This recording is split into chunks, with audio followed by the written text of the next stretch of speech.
oftentimes they fought for territory. So if a more aggressive one come around, he chase the other one and take over. Junior.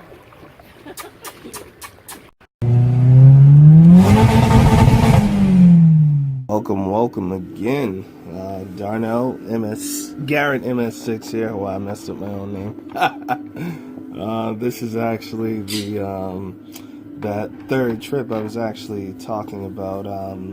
Well, it's not my third time down, but this is I want to say the third trip of 2017 that I'd actually taken in 2017. So this was actually the most recent visit, and it was more for a birthday. You can actually see the birthday card right there. But just went down just to kick back for a week and just kind of relax and reset, that sort of thing. But what you're seeing right now basically is me doing a run through of the room. So you know, there were some situations that came up with the place I normally stay. You know, because it was kind of a I guess a kind of last minute sort of thing, where this actually happened. I mean, usually I plan out when I want to go, what months I want to go, how long I want to go, and then I just kind of stick to that schedule. And in this case, things kind of ended up switching around a little bit, and I ended up actually going a little bit later than I was expecting, basically to kind of account for a birthday, which I was originally just going to wait to celebrate this month in December, but you know, for whatever reason, I just decided to change it and just do the birthday separately, because there were supposed to be plans to then come down again in December for Christmas, but those things changed, and regardless, you know, ended up having to find a different place at the last minute, which is not where I normally stay. This is actually Turtle Beach Towers. Now, one of the difficult things you'll actually realize if you go to any booking site like an Expedia, Booking.com, hotels, Orbitz, whatever, you're going to see a lot of different random names for the hotel. So this was actually called Dolphin Beach Suite, even though this is very much Turtle Beach Towers. And don't get me wrong, Turtle Beach Towers is a very scenic place. We were on the 8th floor. In this case, this is actually some footage of a beach party before we had actually gone to it. This is what it looks like from the room. It's a very, very nice view. Don't get me wrong there at all. But as you can see with a lot of the earlier footage, the fit and finish is pretty subpar, to say the least. And the fact that I was expecting the room to look something else, and I ended up getting something completely different. Obviously, I wasn't very happy about that, but I was already there at that point, so it is what it is. But you know, this is just a little bit of footage of the view from the area. But at the end of the day, you don't come down, you know, just to stay somewhere. You come down to do something. So let's go ahead and get into that. Although Turtle Beach Towers, like I said, that was a disaster, but I had a place to stay. It was safe, whatever. So the main thing, though, like I said, was the activities. So let's go ahead and get into the activities. It's not koi over this way, though. Definitely koi over here, though.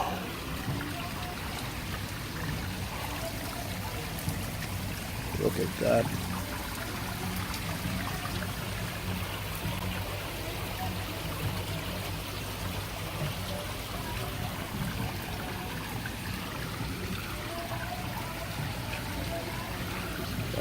Like I was saying here, this is the Bob Marley Museum on Hope Road in Kingston, and I mean, there's a few different areas you can take pictures, you know, as I'm showing here, but for the most part, you can't take pictures. It is prohibited, and I do explain a little bit about that.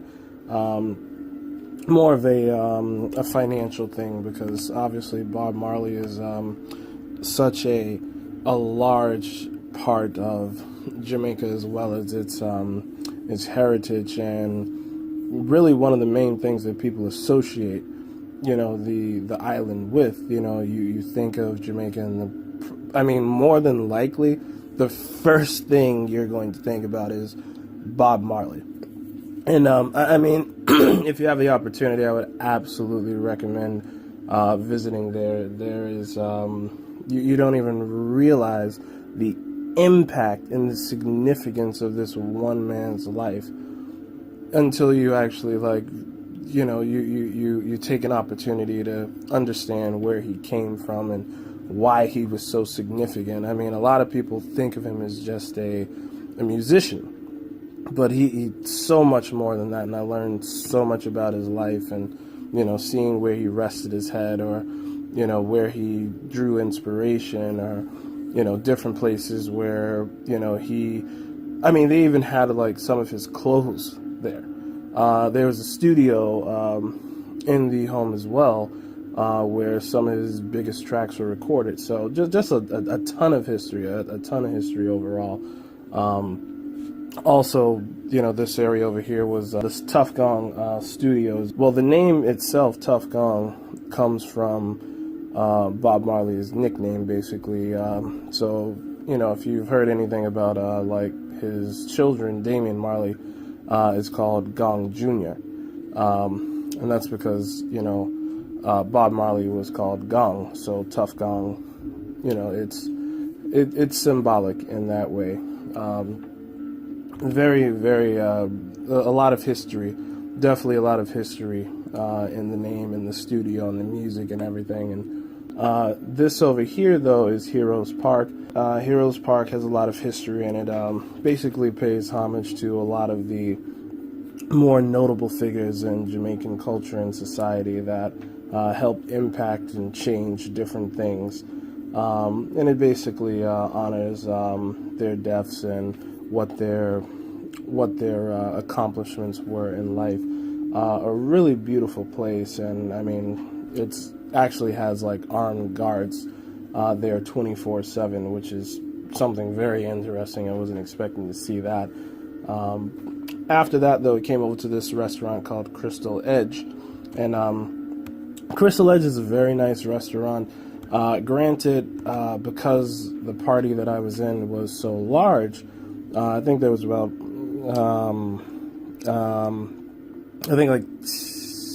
probably 12 people in the party, give or take. I can't say that it was, I can't really say that it was error-free and there were no hassles, but at the same time, with that many people in a party, you just have to be realistic that, there's probably going to be a few hiccups. But the food itself was good. I actually ended up having some June plum juice, which was fantastic, and this brown stew fish, which was, it was tremendous. But this was actually on our way up the hill, and one of the big things that people know Jamaica for is Blue Mountain coffee. So basically this was on the way up to visit where Blue Mountain coffee is actually harvested, grown, and kept. Just for reference, this is a good 65 to 7,000 feet above elevation. So very, very high up in the mountains. You can literally just look off over the edge and, see the entire island, literally. But I'll show a little bit of the hike up to where we eventually finished the tour.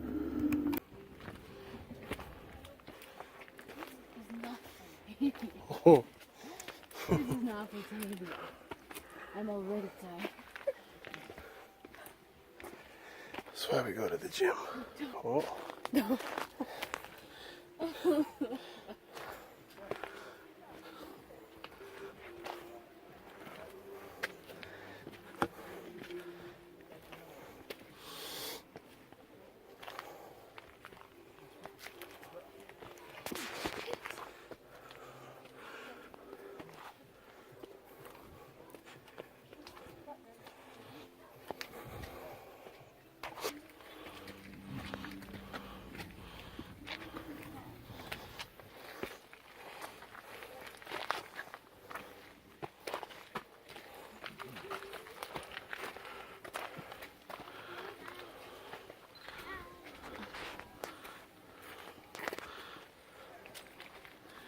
Can't get to it now. It's green.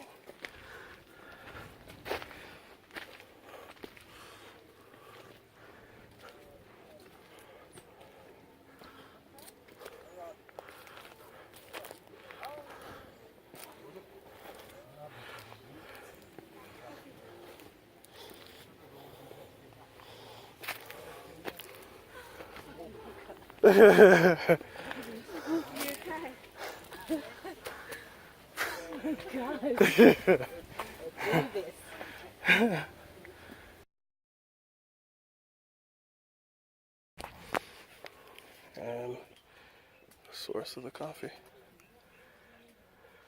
So they say this is the best coffee in the world. Well, if the excursion to get up to it is any indication, it damn sure is. Or at least it damn sure better be.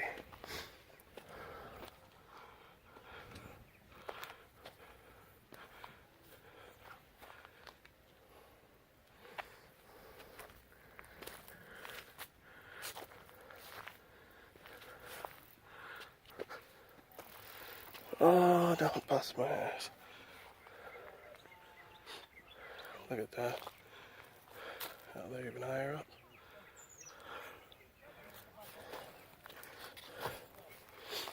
Smells amazing. Smells absolutely amazing.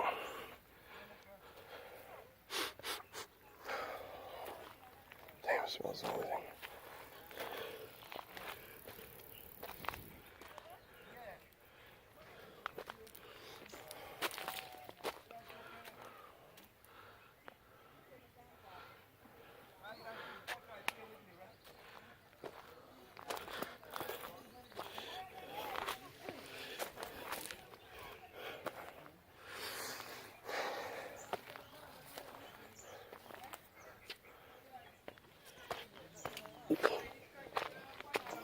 Yep.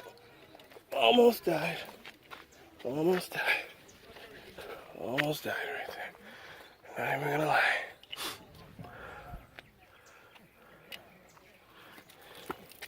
Try to work it, work it, work it, work it.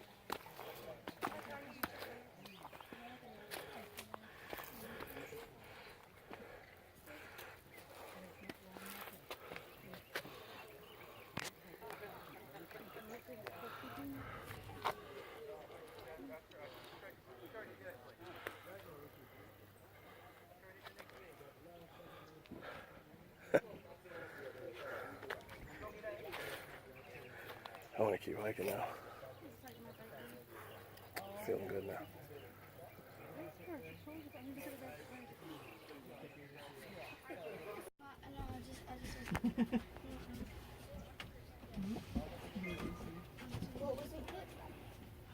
The most expensive coffee in the world.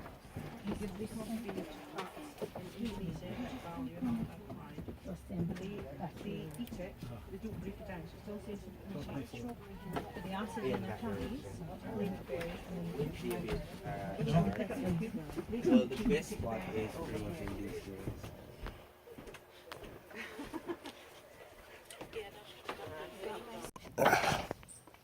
On the way back down.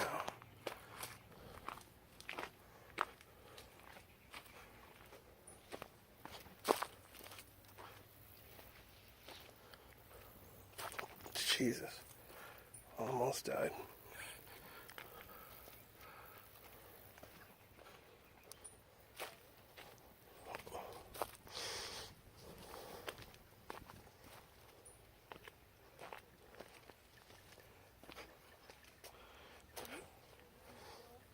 So they said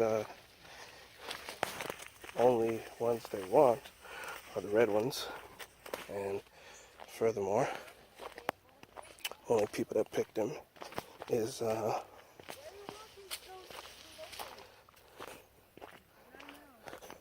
only people that can pick them are women, because women have soft hands and they're not colorblind. Pretty good stuff here. Pretty good stuff here indeed. So as you can see, the hike is, the hike is semi-challenging if you're not in the best of condition.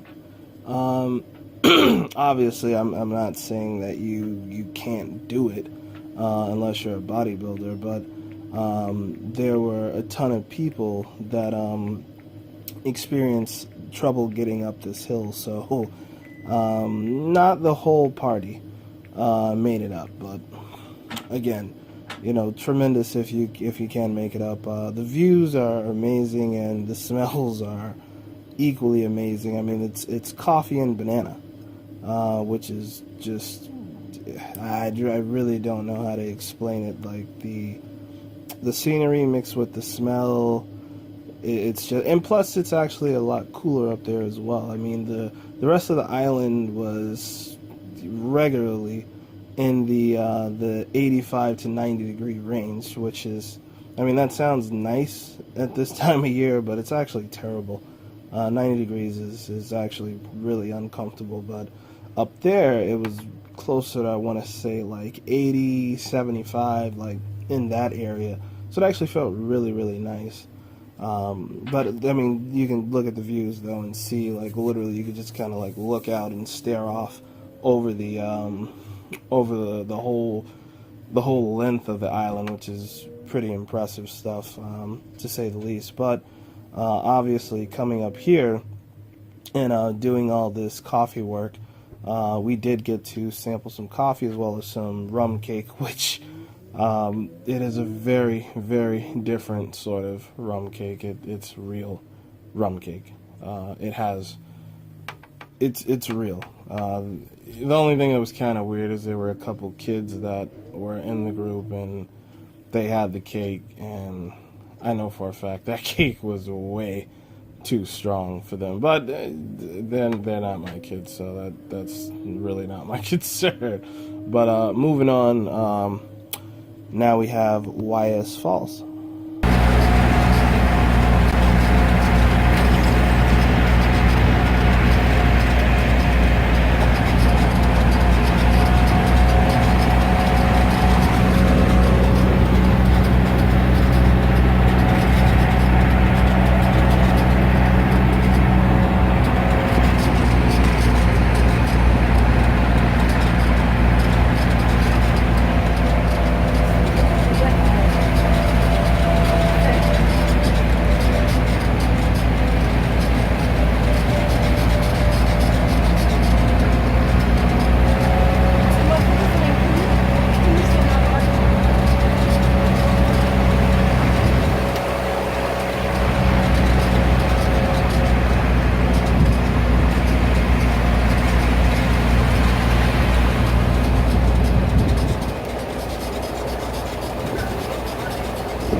YS Falls.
This is pretty.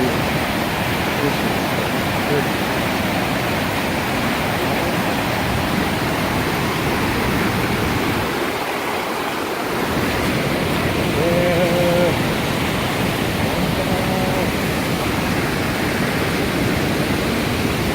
Too much water. Too much water. Crazy. Look at that shit.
Really pretty stuff here. Waterfalls is definitely one of the prettiest places that you will probably see down on the island. I mean, between the waterfall, the farm area, I mean, it's just it's almost like a sensory overload in a way. It's just really pretty.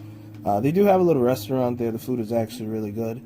But obviously you don't come there to eat, you come there for the attraction. So as you saw, they do have a zip line attached. There's just no way like there's just no way that I would do that.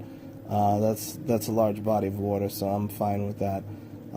They do have I mean, it's a very open sort of layout. So you have the area here where the waterfall is, but then you have another area where it's primarily farm, which is what you saw earlier. This little area right here where you first come in, where you have like a gift shop, and then you have this little lookout area over here. You also have like a navigational map, so it tells you like where you would be going throughout the park, because it is that big. And this would be that area with the with a little like mini pool and a restaurant area. Really, I mean, it's just really pretty stuff. This is actually the jitney that we came in, so you'll see in a lot of different places you end up taking jitneys. It's just a more effective way of travel, because you can take a lot of people. But I mean, like, this tree here is gargantuan. It's just everything down there is just larger than life. And this little mini pool area is actually really pretty as well. Excellent for swimming. Granted, I didn't do any swimming in it, but really pretty area overall. I had a ton of fun down here, but then of course gotta move on to other places. So in this case, we went to the pontoon boats, and you'll see what we ran into there.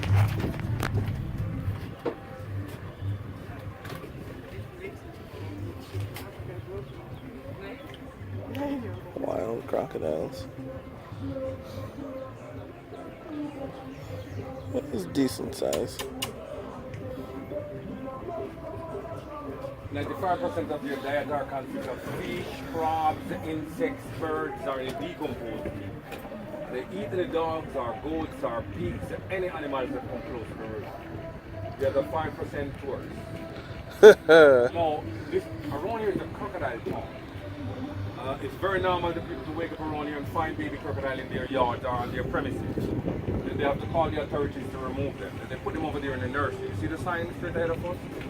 Crocodile nursery. When they get big enough, then they let them go back in the wild. And around here is a fishing. The people that live around here, they're mainly fisher folks and farm. So most of those big boats over there, they go places like Honduras, Belize, and Colombia for fish, shrimps, punks, and lump. Now these white birds, they are called egret. Here in Jamaica, there are 3 different species of egret birds. You have the captain egret, those are the ones with the yellow beak. You have the snow egret, those are the ones with the black beak. And the crane egret, the much larger species. Originally, they were first found in Africa and China. It's nesting time for them, that's why you see them hanging around this region. Normally, they don't come this close. And you also have a night heron over there, night heron. Yeah. They have marvelous sense of smelling. Yeah, he's just posing for the camera. The marvelous.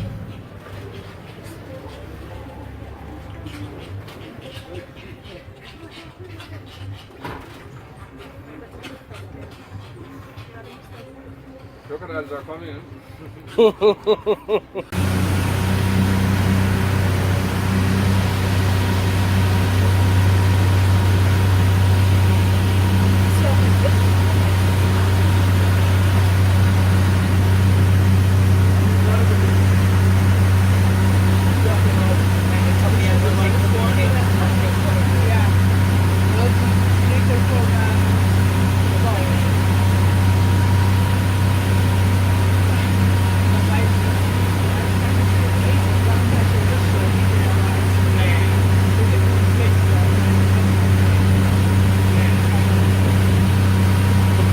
They fought for territory. So if a more aggressive one come around, he chase the other one and take over. Junior! He's small. Junior! Come and pose for the camera. In reality, you have some day we do feed them, you know, but sometimes you feed them too much, they get really lazy and they don't want to hunt. They're supposed to hunt by nature. They're not supposed to depend on you for food.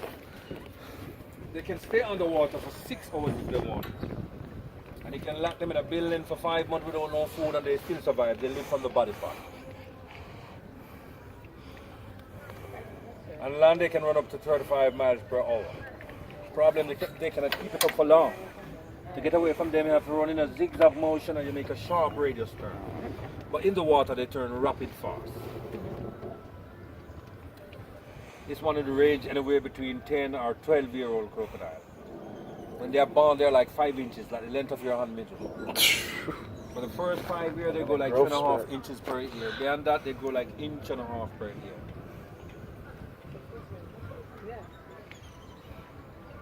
And here in Jamaica, we only have crocodile, no alligator. The difference between the crocodile and the alligator is the snub of the mouth. The crocodile mouth is much pointy. While the alligator mouth is much round, is much shorter. Now the gator is more aggressive and more bigger. Yeah, these crocodiles can get up to 7.5 meters. That's about 28 feet in length. And they can live up to 70 or 80 years old, even sometime longer than men. Remember, they were run from the dinosaur era and they still survive.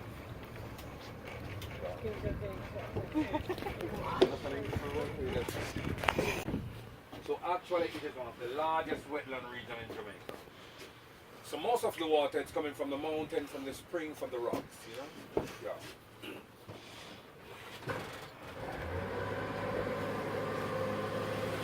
Over in the wetland you might find one or a few hard surfaces, but some places you attempt to walk, it goes.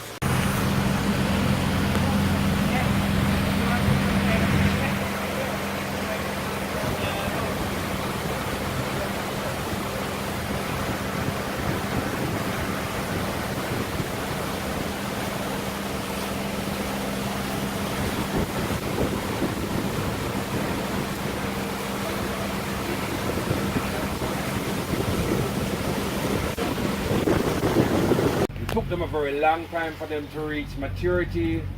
Furthermore, the growth rate is really slow. And this is nature at its best.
this was obviously a pretty welcome, surprise. I mean, obviously these are wild animals, so wild animals don't really have a script. So really wasn't sure if they would show up or not. And thankfully, these two, a male and a female. The male was early. This is the female, who's noticeably a little heavier. For a reason, you'll see they've been feeding her. But, it was nice that they decided to show up. Granted, no, these aren't like 25-foot crocodiles, but even still, seeing a wild animal outside of like a cage or something like that, just in the wild, that's obviously a very liberating sort of experience. So this was on the Black River, by the way, but the pontoon boat basically took us up and down the river, and learned a lot about the history of it. Obviously, the animals. You could see the mangroves. It really, really incredible sort of experience overall. But that was pretty much it for this trip. I kept it pretty simple with the Blue Mountain Coffee and then the Black River pontoon boat ride, just to kind of see some areas that I hadn't seen before. But obviously there'll be footage coming up in the near future for the next trip, which I'm not sure exactly when that will be. But obviously in this case, this was, like I said, for a birthday for my fiance, so just something I wanted to share. Of course, if you have any questions or anything, drop them down below. To finish this one off, though, I'm actually going to throw in a little bit of footage of the gift that I got her for her birthday. So, absolutely, guys. Thanks for watching. Darnell signing out.